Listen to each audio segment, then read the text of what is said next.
Bes, tingnan mo. Nakakatawa tong bagong ka-chat kong si Loy. Ang funny niya talagang kausap. Patingin. Eto. Hay naku, bakla ka. Itsura pa lang yan. Parang hindi na ako magtitiwala dyan. Itsura pa lang, mukhang babaero. Hay naku, bakla ka. Napaka-red flag niyan siguro. Lo, grabe ka naman, Bes. Napaka-judgmental mo. Nagkasabi lang ako ng totoo eh. Oh, itong si Kian, tingnan mo. Medyo pogi to ha. Ayan. Letter K? I don't think so, pero 'di ba yung ex-crush mo na classmate natin dati. Best friend mo yun, pero nahulog ka doon.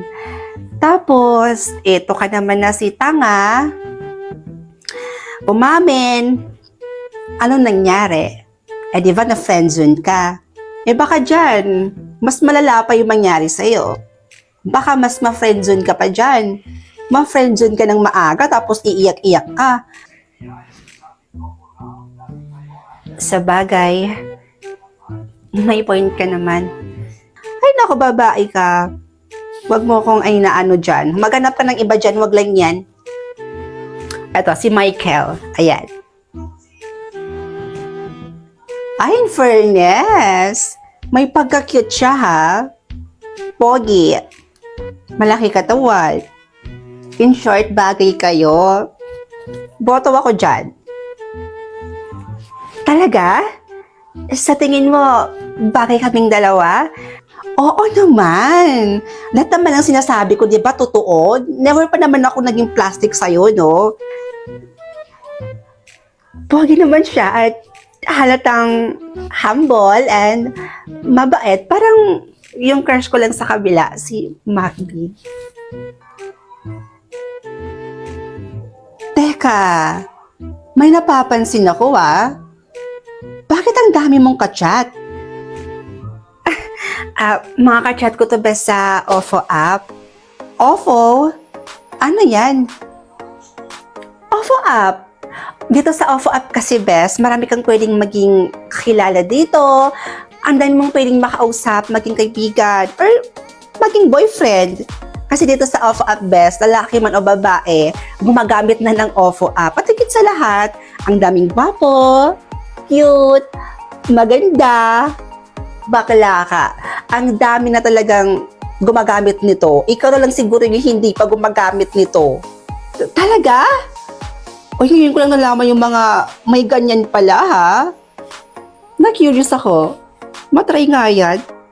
Diba? Sabi ko ikaw na lang siguro yung wala nito. Halos yung mga classmates natin dito, pagkatapos ng klase, pagkatapos mag-study, gumagamit na sila ng OFO para naman yung stress, mapalitan naman ng saya, ng kilig. Kaya kung ako sa'yo bakla ka dyan, gumamit ka na nito para hindi na maging boring yung buhay mo. Ay, grabe siya. Best, tingnan mo. Nakompleto ko na yung mga titulo. Siguro sa susunod na araw, mapapatayo na yung mall. Talaga? Eh, di mabuti. Naku, ito na yung pinakamatagal mo nang hinihintay. Pero Best, tinuloy mo pa rin ba na pati yung lupain ng pamilya mo, binili mo? Oo naman. Di ba yun naman talaga yung plano ko mula umpisa pa lang? Nabilhin ang mga lupain nila nang manirahan sila sa kalsada at maranasan nila yung ginawa nila sa akin. Sa totoosin nga, kulang pa nga yun eh. Kasi gusto ko, mas gumapang sila sa hirap. Bes, hindi sa nangingialam ako ha. Hindi yata parang sobra naman yung ginagawa mo sa pamilya mo. Hindi mo pa rin ba sila napapatawad hanggang ngayon? Bes, kawawa yung pamilya mo. Hindi ka ba naaawa sa kanila? Ano? Maawa? Bakit? Ha? Naawa ba sila sa akin doon? Hindi. Pinagtabuyan nila ako. Kinawawa. Alam mo, Bes, dati, ako Ako naman talaga yung breadwinner sa pamilya namin eh. Lahat. Financial, lahat ng tulong ibinigay ko na sa kanila. Halos wala na nga ako itira sa sarili ko eh. Sa kagustuhan kong mabigyan ko lang sila ng magandang buhay. Pero anong isinukli nila? Simula nung naaksidente ako, simula nung nabulag ako, sinong nalapitan ko?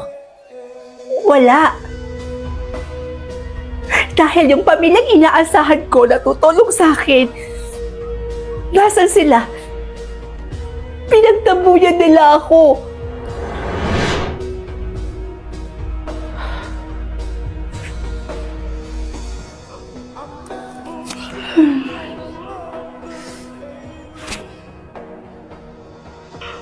Kanina pa kita hinihintay. Tanda-tanda ko na. Pinupuyat mo pa ako. Nay, sorry po ah. Nag-OT po kasi kami ngayon sa mall. Nag-overtime kami dahil holiday po ngayon at marami pong tao.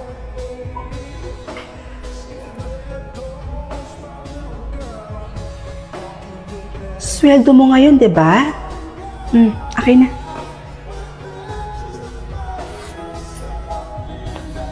Nay, nag-withdraw na ako ng perang sakto lang po para sa atin. Ito po yung para sa kuryente, tubig, at para sa pagkain po. Ito po, Nay. Kuryente, tubig. O anak, pambahid lang to ng kuryente at tubig. Asa naman yung allowance ko? Alam nga namang anak, ito lang yung ibibigay mo. Nay, pwede po bang sa susunod na lang po? Sakto lang po kasi yung perang ni-withdraw ko, tsaka kailangan ko rin po ng perang panggastos. Eh, ang dami-dami pa nga niyan. Akin na nga yan.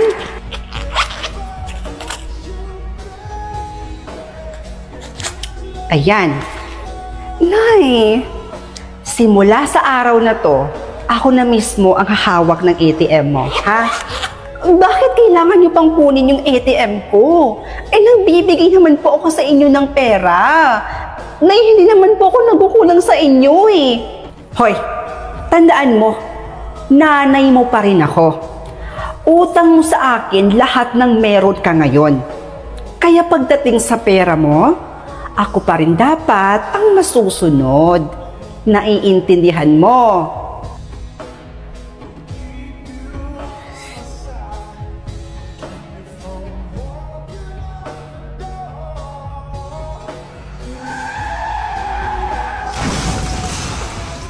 Mrs., pasensya po pero tuluyan na pong nabulag ang anak ninyo dahil po sa malalang aksidenteng nangyari po sa anak ninyo. Nay? Nay, anong ulam natin? Aba, ang lakas naman yata ng loob mo maghanap ng ulam. Bakit? May ibinigay ka bang pera sa akin pambili ng ulam mo? Eh lahat nga ng ipon mo sa pagpapagamot mo lang napunta. Dahil sa katangahan mo. Alam mo kung hindi ka lang naman nagpakatanga at nagpakasagasa, eh di sana ang ganda ng buhay natin ngayon, kaya mag-ulam ka ng asin.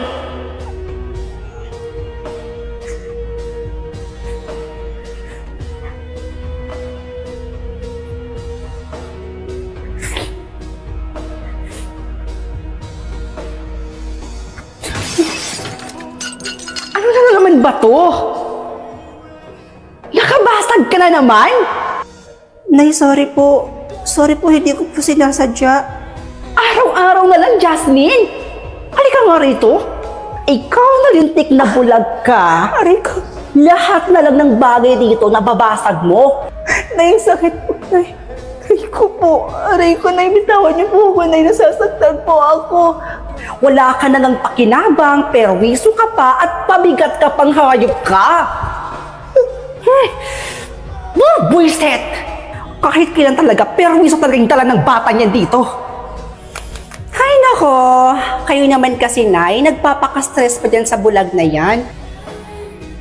Alam nyo, kung ako sa inyo, iwanan nyo siya dun sa kalsada, doon sa malayong lugar, kung saan pwede siyang mamalimos.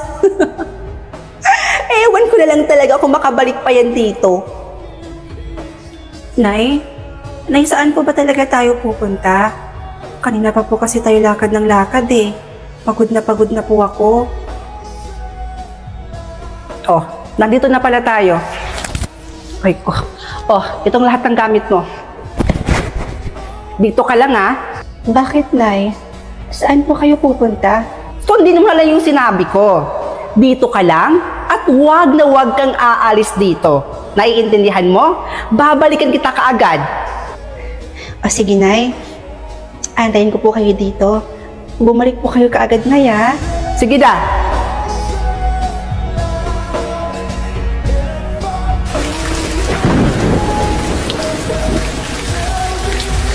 Nay? Nay! Nay, nasa na po ba kayo?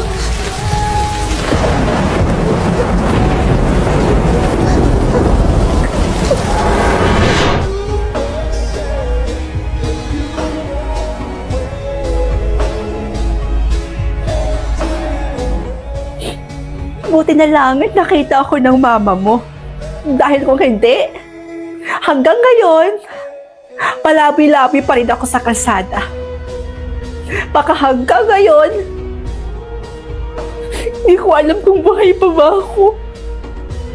Tapos yung pamilya ko, habang wala ako, namumuhay sila ng payapa, masaya, habang ako nagdudusa. Kaya kung hinihiling mong patawarin ko sila, hindi ko yun gagawin. Mas gugustuhin ko pang manirahan na kulit sa kalsada o mas gugustuhin ko pang mabulag kaysa patawarin pa sila. Hindi ko yun sila mapapatawad kahit kailan.